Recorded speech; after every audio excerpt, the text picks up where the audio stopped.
നിനക്ക് പഠിക്കാനുള്ള ചരിത്രമാ. നിങ്ങളെ സിറാജിനെ കുറ്റപ്പെടുത്തിയിട്ട് കാര്യമില്ല. അല്ലാഹുവിന്റെ പ്രവാചകൻ പറഞ്ഞു ഉമ്മാനെ വിളിച്ചു കൊണ്ടുവരാറ്. അൽഖമ റളിയല്ലാഹു തആല അൻഹുവിന്റെ മാതാവ് മുത്തുനബിയുടെ മുന്നിലേക്ക് വന്നപ്പോ റസൂലുള്ളാഹി ചോദിക്കുന്നു, ഉമ്മാ പൊന്നുമകനുമായിട്ടെങ്ങനാ ഉമ്മ, അൽഖമയുമായിട്ടെങ്ങനെയാണ്? അവിടെന്ന് പറയുന്നു, നബിയേ എനിക്കവനെ വല്ലാത്ത ഇഷ്ടമാണ് നബിയേ, എനിക്കവനോട് വല്ലാത്ത സ്നേഹമാണ് നബിയേ, അവനെ ഞാൻ വല്ലാതെ കഷ്ടപ്പെട്ട് വളർത്തിയതാണ്. പക്ഷേ ഉമ്മയുടെ മനസ്സിന്റെ വേദന എന്തെന്നറിയോ? യാ റസൂലല്ലാഹ്, എന്തുണ്ടെങ്കിലും അവൻ ആദ്യം വന്നിട്ട് അവന്റെ കാര്യങ്ങൾ പറയുന്നത് അവന്റെ ഭാര്യയോടാ, പിന്നെ എന്നോട് പറയുകയുള്ളൂ. അവൻ രണ്ടാമത് എന്നോട് പറയുകയുള്ളൂ.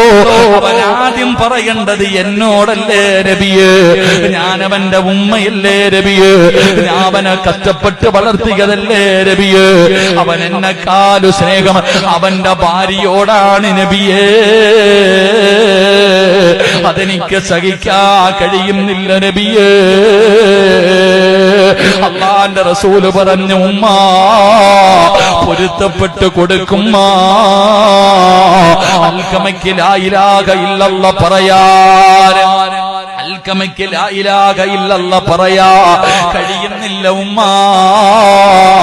നിങ്ങളൊന്ന് പൊരുത്തപ്പെട്ട് കൊടുക്ക്.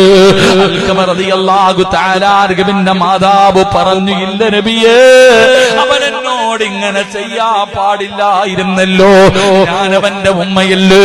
എടാ ചെറുപ്പക്കാരാ, ഉമ്മാനെ തല്ലിയതിന്റെ പേരിലല്ല, ഉമ്മാനെ കണ്ണുനീര് കുടിപ്പിച്ചതിന്റെ പേരിലല്ല, ഉമ്മാനെ ഭാര്യയുടെ വാക്ക് കേട്ടിട്ട് വീട്ടിൽ നിന്ന് അടിച്ചിറക്കി വിട്ടതിന്റെ പേരിലല്ല, ഉമ്മാനെ കുത്തുവാക്ക് പറഞ്ഞതിന്റെ പേരിലല്ല. പിന്നെ എന്തുകൊണ്ടാണ് തന്റെ നാവ് പൊങ്ങാത്തതിന്റെ കാരണമെന്തെന്നറിയോ?